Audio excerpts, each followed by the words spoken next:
Hello students, कैसे हो आप सब। मैं आशा करता हूँ आप सभी अच्छे होंगे। स्टूडेंट्स, पिछले क्लास में मैं बात किया था बॉयस लॉ, फिर उसके ग्राफिकल रिप्रेजेंटेशन। अब बारी है उसके ऊपर क्वेश्चन कर लेते हैं तो हमारा कंसेप्ट क्लियर हो जाएगा। तो चलिए एक एक करके क्वेश्चन को देखते हैं। चलिए क्वेश्चन को देखते हैं। पहला क्वेश्चन पढ़िए आप सभी भी। 5 liter of methane gas at 2 atm pressure is compressed to 1.6 liter at constant temperature. Calculate the final pressure. Students, question कहता है कि मीथेन लिया गया है एक बॉक्स में जिसका इनिशियल प्रेशर है 2 atm और वॉल्यूम है 5 लीटर। फाइनल उसका जो वॉल्यूम है 1.6 लीटर है। तो प्रेशर बताना है, प्रेशर फाइनल कितना होगा। ये V फाइनल है तो प्रेशर फाइनल यानी कि P2 क्या होगा, what. We know that relation according to Boyle's law. Boyle's law के अकॉर्डिंग हम लोग जानते हैं P1 V1 equal to P2 V2। Okay, तो सभी वैल्यू को डाल दो इस पे। तो 2 इंटू 5 लीटर था तो 5 इक्वल टू 1.6 लीटर वॉल्यूम बाद वाला था जो कंप्रेस हो गया था, और जो प्रेशर फाइनल है वो पता नहीं है तो P2 कर लेते हैं। तो P2 इक्वल टू 10/1.6, इसका वैल्यू लाओगे डिवाइड करके तो 6.2 डॉट डॉट समथिंग आ जाएगा। ओके, तो ये तो रहा पहले नंबर, और सेकेंड नंबर आप लोग ध्यान दीजिएगा तो वो भी बन जाएगा।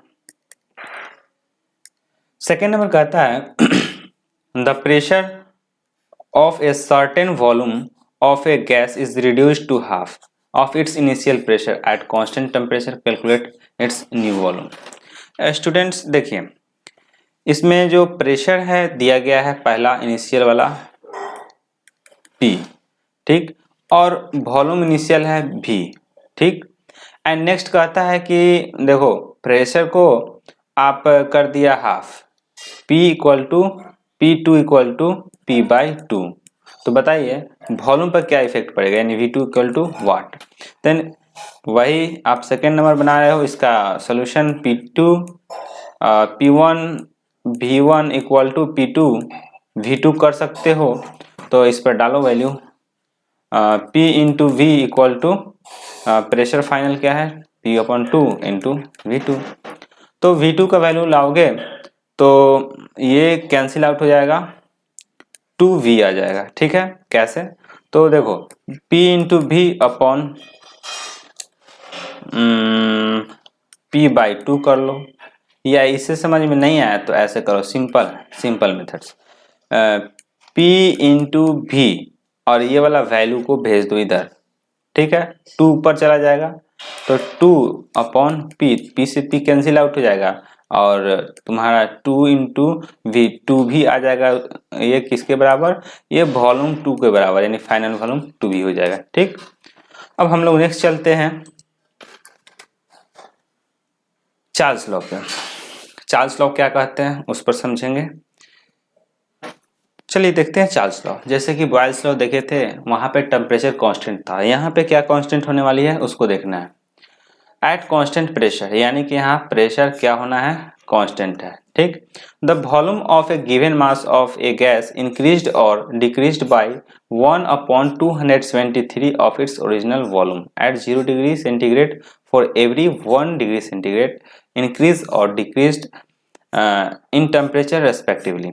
देखो चार्ल्स लोग कहते हैं, देखो बाबू, यदि आप प्रेशर कांस्टेंट रखते हो, प्रेशर कांस्टेंट है, तो यदि आप 1 डिग्री सेंटीग्रेड टेम्परेचर बढ़ाते हो, पहले उससे पहले एक चीज समझना पड़ेगा कि एक कंटेनर में गैस लिया गया है, ठीक है, इसमें गैस है, ठीक है, कुछ अमाउंट ऑफ गैस है, उसका कुछ मास होंगे। तो यहाँ पे प्रेशर क्या है, कांस्टेंट के लिए मैंने K इस्तेमाल किया है। ठीक, अब इसमें कहता है कि प्रेशर यदि कांस्टेंट रखोगे तो टेम्परेचर 1 डिग्री सेंटीग्रेड अगर बढ़ाओगे, ठीक है, तो उसके वॉल्यूम में जो पहले वाला वॉल्यूम होगा इनिशियल वॉल्यूम, उसमें उसके 1/273 पार्ट्स, यानी कि वॉल्यूम का 273 पार्ट्स ऐड हो जाता है। ठीक है, यानी कि अगर हम लोग ऐसे समझें कि यदि आप भी इनिशियल भी लेते हो, शुरू में यदि 1 डिग्री टेम्परेचर बढ़ा दिए ठीक है, चलो बढ़ा देते हैं। 1 degree centigrade increased, okay. Then V final क्या आ जाएगा, तो V शुरू वाला प्लस V का 273, तो ऐड करोगे तो नया वाला वॉल्यूम आ जाएगा। यदि आप 1 डिग्री सेंटीग्रेड डिक्रीज करते हो, ठीक है, तो 1 डिग्री टेम्परेचर यदि डिक्रीज करोगे तो क्या आएगा पता है, ये वाला माइनस आ जाएगा, यानी कि वो घटेगा, वॉल्यूम घटेगा, ठीक है। तो इस तरह से हम देते हैं चार्ल्स लॉ के बारे में। अब हम लोग इक्वेशन समझेंगे। इक्वेशन समझ लिए। ये सभी किस पर बात हो रहा है, तो ये सब बात हो रहा है यदि कोई गैस हो 0 डिग्री सेंटीग्रेड पर। अब इस 0 डिग्री सेंटीग्रेड पर 1 डिग्री बढ़ाओगे, 1 डिग्री सेंटीग्रेड बढ़ाओगे तो ये वाले पूरे इवेंट्स होना है, ठीक है। यदि 1 डिग्री सेंटीग्रेड बढ़ाया तो ये हाल है। अब 0 से 1 डिग्री सेंटीग्रेड घटाओगे तो ये जो प्लस वाला साइन है वो घट जाएगा, यानी कि ये इतना घटेगा, माइनस में हो जाएगा, ठीक। तो अब मैथमेटिकल इक्वेशन दिया गया है, उसको समझिए। यदि Vt है, यानी कि कुछ टेम्परेचर आ गया है, तो Vt निकालने के लिए हमारे पास फॉर्मूले हैं। तो कैसे निकालेंगे, तो Vt इक्वल टू V0, ये 0 डिग्री है, T आ गया था, V0 कॉस्ट में 1 प्लस टी अपॉन 273। तो इसको सॉल्व करोगे तो फाइनल ये 273 प्लस टी आएगा। तो ये दोनों टेम्परेचर को जोड़कर हमने कैपिटल टी लिख दिया, ठीक है, यानी कि कुछ बड़ा टेम्परेचर आएगा, ठीक। तो फाइनल में तुम देखोगे तो भी तो शुरू वाला है तो ये कांस्टेंट होगा, ठीक है, और ये वैल्यू भी कांस्टेंट है, तो दोनों वैल्यू कांस्टेंट है। तो यहाँ से ऐसे उठाओ, ऐसे वाला, ये वाला कांस्टेंट है, तो ये रहा हमारा टेम्परेचर। ये टेम्परेचर घटेगा बढ़ेगा कैसे, तो ये वाला जो टी का वैल्यू है, ये वाला, ये घटाओगे या बढ़ाओगे तो घटेगा बढ़ेगा, ठीक है। तो ये देखो, ये भी जो है यहाँ पे, ये वाला भी, ये तो टेम्परेचर के अकॉर्डिंग बढ़ेगा घटेगा, ठीक। तो यहाँ पे वही चीज कहा गया है कि भी इज डायरेक्टली प्रोपोर्शनल टू ये वाला टेम्परेचर, ये वाला यहाँ पे देखो, ये टेम्परेचर, ओके। तो भी is directly proportional to T, ये चीज समझना पड़ेगा। अब नेक्स्ट चीज कहा जाता है if V1 and double N नहीं सिंगल एन होगा and V2 are the volumes of occupied by given mass of gas at constant temperature T1 and T2 then। अब एक रिलेशन आया, जैसे देखो मैंने कहा कि V is directly proportional to T। जैसे तुम प्रोपोर्शनलिटी साइन हटाओगे तो तुम हमेशा मैथमेटिक्स में भी प्रोपोर्शनलिटी साइन हटाने के लिए एक कांस्टेंट आता है। जैसे V, ये प्रोपोर्शनल हटाना, इस तरह से इक्वेशन सॉल्व होगा नहीं इस तरह से। तो देखो यहाँ पे स्क्रीन पे V प्रोपोर्शनलिटी हटाओ बराबर एक कांस्टेंट ला दो और T, ठीक। तो अब यहाँ पर देखो ध्यान से, तो ये एक तरह का इक्वेशन दिख रहा है, अब सॉल्व हो सकता है। तो V इक्वल टू ये K इधर है, T है, ये वाला T इधर लाओगे तो नीचे में ये आ जाएगा, ये कांस्टेंट हो जाएगा। यानी कि एक खास प्रेशर पर वॉल्यूम अपॉन T, यानी वॉल्यूम बटा टेम्परेचर का मान यानी वैल्यू कांस्टेंट होगी, ओके। तो वही चीज है कि अगर V बढ़ाओगे, ठीक है, तो T भी बढ़ेगा और कुल मिलाकर ये इसका वैल्यू कांस्टेंट रहेगा। अगर मान लेते हो V 10 बढ़ाते हो और नीचे कितना बढ़ेगा 10 बढ़ाते हो, तो कुल मिलाकर ऊपर 10 से गुना करते हो, नीचे से 10 गुना करते हो, तो ये कट जाएगा, कैंसिल आउट। यानी कुल मिलाकर volume is directly proportional to T, यानी कि वॉल्यूम बढ़ेगा तो टेम्परेचर भी बढ़ना है, ओके। तो इस हिसाब से वॉल्यूम इनिशियल है, टेम्परेचर इनिशियल है, तो फाइनल इसमें अगर 10 से गुना होता है तो इसमें भी 10 से गुना होगा और फाइनल वाला ये जो आएगा गुना करने के बाद ये हो जाएगा V2, क्योंकि V1 है, गुना किए तो नया चीज आएगा, नया चीज आएगा तो चेंज हो जाएगा वॉल्यूम, तो दूसरा वाला वॉल्यूम ये हो जाएगा। अब टेम्परेचर में 10 से गुना कर दिया तो नया वाला टेम्परेचर आएगा। अब T1 तो रहा नहीं क्योंकि T1 में गुना कर दिए, तो ये हो गया T2, ओके। अब ये V2 हो गया, T2 हो गया। तो मैं जानता हूं या आप सभी जानते हैं कि मैं अभी रिलेशन बताया कि V upon T always constant. तो इस हिसाब से अगर हम लोग देखें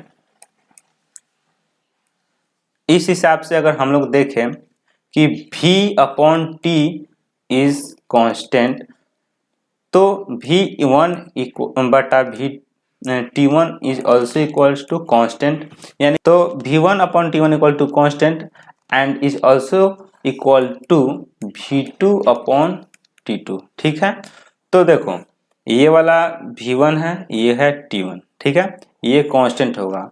अगर आप V2 ला देते हो यानी बढ़ाया हुआ टेम्परेचर वॉल्यूम, तो ये बढ़ाया हुआ टेम्परेचर भी होगा, इसका वैल्यू ऑलवेज कांस्टेंट होगा, चेंज नहीं होने वाला है। ठीक, तो वही रिलेशन हमने यहाँ पे देखा है कि यदि कांस्टेंट प्रेशर है तो ये चार्ल्स लॉ के अकॉर्डिंग चलेंगे हम लोग, और V1/T1, ठीक है, इक्वल टू V2/T2, और ये रिलेशन को याद रखना है, क्वेश्चन सॉल्व करने में काफ़ी हेल्प आएगा। यहाँ पे कुछ इंपॉर्टेंट चीज़ें मैंने लिखी हैं। Charles law can otherwise be stated as volume occupied by given mass of gas is directly proportional to the absolute temperature of the gas at constant pressure। Okay, देखो आप चार्ल्स लॉ को ऐसे भी कह सकते हो कि at constant pressure volume is directly proportional to absolute temperature. यदि कि कोई प्रेशर कांस्टेंट दिया गया है, ठीक है, तो एक कंटेनर में, ठीक है, तो इसमें का जो गैस का वॉल्यूम होगा उसके डायरेक्टली प्रोपोर्शनल टेम्परेचर होगा, यानी कि टेम्परेचर बढ़ाओगे तो वॉल्यूम भी इंक्रीज करेगा। यानी कि वॉल्यूम इंक्रीज करने का मतलब है कि अगर ऐसे है, ठीक है, और ये वाला इसमें टेम्परेचर बढ़ा दिया तुमने ऐसे ऐसे, तो इसका काइनेटिक मॉलिक्यूल का एनर्जी बहुत ज़्यादा तेज हो जाएगा, और इसके सारे वाल्स पे इधर इधर मान लेते ये बॉक्सा है, ठीक है, चाहे मैंने इस रूम का एग्जांपल लिया, जैसे ये दीवार है, ठीक है, तो जिस रूम में मैं हूँ अगर उसमें टेम्परेचर बढ़ जाएगा तो काइनेटिक एनर्जी मॉलिक्यूल्स का तेज हो जाएगा और इधर उधर टकराने लगेगा दीवार पर। इस हिसाब से वॉल्यूम इंक्रीज हो जाएगा टेम्परेचर बढ़ने से, और दीवार भी फट सकता है। ठीक, जैसे कि प्रेशर कुकर में क्या होता है, टेम्परेचर बढ़ाते हो वॉल्यूम बढ़ना चाहता है, बट उसके ढक्कन क्या होता है कि ढक देता है, और ढकने से क्या होता है उसका प्रेशर क्या होता है, बढ़ने के बावजूद भी वो हटता नहीं है। ओके, तो मेरे कहने का सीधा मतलब ये है कि यदि आप टेम्परेचर बढ़ाओगे तो गैस की काइनेटिक एनर्जी बढ़ जाएगा, जिसमें गैस है उसके वॉल पर काफ़ी टकराव होगा और प्रेशर बढ़ जाएगा। प्रेशर बढ़ेगा तो फोर्स लगेगा, और फोर्स बढ़ जाएगा तो आपका वॉल्यूम भी बढ़ जाएगा। ओके, अब है ग्राफिकल रिप्रेजेंटेशन। तो हम लोग अब जैसे कि बॉयल्स लॉ में हम ग्राफिकल रिप्रेजेंटेशन देखे थे, वैसे ही अब हम लोग चार्ल्स लॉ में देख लेते हैं। ठीक है, पहला है वॉल्यूम भी वर्सेस एब्सोल्यूट टेम्परेचर। देखो यहाँ पे जो प्रेशर है वो तो कांस्टेंट है ही, ठीक है। अब हमको बात करना है कि यहाँ पे वॉल्यूम है ml में और टेम्परेचर केल्विन में लिया गया है। ये चीज़ ध्यान में, यहाँ केल्विन है यहाँ ml है, ठीक, दोनों क्या है सीजीएस यूनिट में है, वॉल्यूम एंड टेम्परेचर। तो जैसे जैसे वॉल्यूम बढ़ाओगे इधर, ठीक है, जैसे कि यहाँ पर देखो यहाँ पे कुछ वैल्यू होगा ऐसे, हर जगह वैल्यू कांस्टेंट आएगा। तो कांस्टेंट के केस में क्या होता है, उसका graph straight line passing through origin ही आता है। ठीक, तो straight line passing through origin, ये नेचर याद रख लोगे, ग्राफ आसान में आ जाएगा, क्वेश्चन बन जाएगा। ठीक, तो ये रहा आपका graphical representation of Charles law. अब हम बात करेंगे इसके दूसरे ग्राफ पर। यहाँ पे टेम्परेचर कुछ सेंटीग्रेड में है, ओके, वॉल्यूम भी है ml में है, और इसके जो टेम्परेचर है सेल्सियस में है। तो एक चीज़ देखो, हम जानते हैं कि कोई भी टेम्परेचर में T डिग्री सेंटीग्रेड है तो उसको केल्विन में बदलने के लिए हम लोग जो सेंटीग्रेड में है उसमें 273 डिग्री ऐड करते थे। इतना ऐड करने के बाद में केल्विन में टेम्परेचर आता था। ठीक है, प्रेशर तो कांस्टेंट है ही।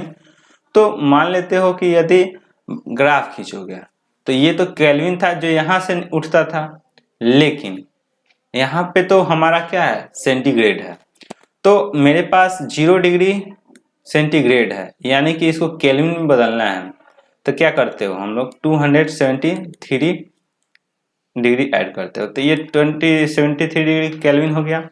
अब देखो कि अब ये भी तो कुछ टेम्परेचर ही होगा, अब इसको घटाते जाओ घटाते जाओ घटाते जाओ घटाते जाओ घटाते जाओ, यानी कि ये अगर केल्विन में जीरो लाना है, 0 केल्विन, तो क्या करोगे, सेंटीग्रेड है 0 डिग्री सेंटीग्रेड, इसका टेम्परेचर घटाओ घटाओ घटाओ, -273 डिग्री लाओगे डिग्री सेंटीग्रेड, तो इस समय क्या होगा, कंप्लीट रूप से किसी चीज का टेम्परेचर 0 हो जाता है। समझ में आई बात। यदि कोई भी बॉडी का टेम्परेचर -300 नहीं 273 डिग्री सेंटीग्रेड लाते हो, तो उस समय यदि ऐड करोगे टेम्परेचर को केल्विन में लाने के लिए, तो 273 डिग्री सेंटीग्रेड है माइनस में, इसमें ऐड कर दो 273, तो इसमें तुम देखो तो प्लस माइनस 0, यानी कि ये हो गया 0 केल्विन। तो इस 0 केल्विन पर क्या होता है, ये ग्राफ इस नेचर को शो करता है। ये तो रहा तुम्हारा यहाँ पे 0 डिग्री सेंटीग्रेड, अब इतना और माइनस में ले जाओ तो ये तुम्हारा यहाँ से ग्राफ उठेगा और उठकर आगे बढ़ेगा और -273 डिग्री सेंटीग्रेड तुम्हारा ये हो जाएगा सेंटीग्रेड में। तो सेंटीग्रेड में क्या होता है, टेम्परेचर माइनस में ले जाओ, -273 डिग्री तक ये टेम्परेचर क्या होता है, घट सकता है, और उस टेम्परेचर पर सारे बॉडी क्या हो जाता है, शून्य हो जाता है, बहुत ही उसका वॉल्यूम न के बराबर, यानी कि आप जिस माहौल में हैं और उतना टेम्परेचर हो जाए तो गैस धरती में सट जाएगा, ओके, वॉल्यूम 0 हो जाता है। तो मैथमेटिकली भी प्रूव करेंगे कि देखो उतना टेम्परेचर तो संभव नहीं है, लेकिन उतना अगर टेम्परेचर हो तो किसी भी गैस का वॉल्यूम 0 हो सकता है, ओके। जैसे ये ग्राफ को समझाया जा रहा है, a straight line which intersect X axis at -273 degree is obtained as v बराबर 0 when t equal to -273 degree centigrade. देखो कहने का मतलब है कि जो ग्राफ है जैसे मैंने बताया कि t equal to -273 degree centigrade लाओगे तो उस टेम्परेचर पे वॉल्यूम 0 होना है। अब मैथमेटिकली प्रूव कर लो, चलो प्रूव करते हैं। वॉल्यूम क्या है, इतना है, ये सॉरी टेम्परेचर है, वॉल्यूम यहाँ अब निकालना है mathematically, volume at -273 degree centigrade. अब इस चीज़ को निकाल लेंगे तो हमारा प्रूव हो जाएगा, और प्रूव हो जाएगा तो ये सही हो जाएगा। तो Vt इक्वल टू ये इनिशियल वाला है और V अपॉन 273। अब देखो ऊपर नीचे कट आउट हो जाएगा, हम जानते हैं कि देखो हमारे पास टेम्परेचर है और V एट टेम्परेचर मेरे पास कितना है, T 273 डिग्री सेंटीग्रेड, ठीक है, वो भी माइनस में। तो V जो भी है 0 पर ले लेते हैं, और 0 पर ही लेना पड़ता है, और 0 से घटाओगे तब या बढ़ाओगे तब उस पर हम लोग कंसीडर करते हैं। तो V0 पर प्लस V0 वॉल्यूम का 273, अब टेम्परेचर है T से गुना करना पड़ता है, तो माइनस क्या है 373, ठीक है, नहीं 3 नहीं, यहाँ 2 होनी चाहिए, 2, ओके, अब सही हो गया। तो ये कट जाएगा, कटने के बाद अगर ध्यान से देखो तो कुल मिलाकर वॉल्यूम हमें मिलने वाला है 0, ठीक है। V2 इक्वल टू V0 पर ये देखो प्लस माइनस कैंसिल आउट हो जाएगा, या यहाँ से तुम काट दोगे तो भी V0 प्लस यहाँ पे कोस्ट में -V0 कोस्ट से निकालोगे तो प्लस माइनस कैंसिल आउट हो ही जाना है। तो यहाँ प्रूफ हो जाएगा कि यहाँ Vt पर भी, यानी कि टेम्परेचर अगर रहे -273 डिग्री सेंटीग्रेड, तो हमारा उसमें वॉल्यूम क्या आना है गैस का, 0। अब है एब्सोल्यूट 0। एब्सोल्यूट 0 होता क्या है उसको हम लोग थोड़ा समझ लेते हैं। From the above figure V versus T, देखो यहाँ पे हम लोग क्या समझे थे, फिगर, और हमने ग्राफिकल रिप्रेजेंटेशन भी देखा था अनेक अनेक तरह का, ठीक है। From the above figure V versus T and a straight line intersect the temperature axis at 273 degrees centigrade, showing that the gas occupies zero volume at this temperature। देखो वही चीज़ मैंने जो आखिरी में बताया, जैसे कि ग्राफ जो 273 डिग्री सेंटीग्रेड पर किसी भी चीज़ का, किसी भी गैसियस चीज़ का वॉल्यूम ज़ीरो होता है। यह चीज़ है एब्सोल्यूट ज़ीरो के नाम से भी जानते हैं। कैसे? तो यहाँ पे सीधी सीधी बात ये समझना है कि एब्सोल्यूट ज़ीरो होता क्या है। और देखो एब्सोल्यूट ज़ीरो का मतलब ये होता है किसी भी बॉडी का टेम्परेचर, जैसे कि हमारे चीज़ हवा है, हमारे ऑक्सीजन ले रहे हो, अंदर जा रहा है, तो वो क्या है कि उस पर कुछ ना कुछ टेम्परेचर है। जैसे जानते हो रूम टेम्परेचर, तो रूम टेम्परेचर क्या होता है, उस पर कुछ ना कुछ टेम्परेचर होता है। यानी कि गैस है, हमारा ऑक्सीजन है, नाइट्रोजन है, कुछ तो है जो गैस है, जो वॉल्यूम छेकता है। पर यदि टेम्परेचर को घटाते जाओ घटाते जाओ घटाते जाओ -273 डिग्री सेंटीग्रेड लाओगे, उस समय क्या होगा कि पूरे जो गैसियस मॉलिक्यूल है उसका वॉल्यूम जीरो हो सकता है। ओके, तो यही है, that means the lowest temperature that can be attend theoretically. देखो सबसे कम जो टेम्परेचर है क्या पॉसिबल हो सकता है, वो पॉसिबल हम थ्योरेटिकल कर रहे हैं, कोई एक्सपेरिमेंटल नहीं हो सकता है, क्योंकि इस टेम्परेचर पे कोई भी चीज का, कोई भी गैसेस चीज का वॉल्यूम जीरो हो जाता है। ओके, तो इतने चीज समझना है। यदि कोई डाउट हो, बस आज के लिए इतना ही, दैट्स ऑल, इतना है बस, आज के लिए इतना ही है।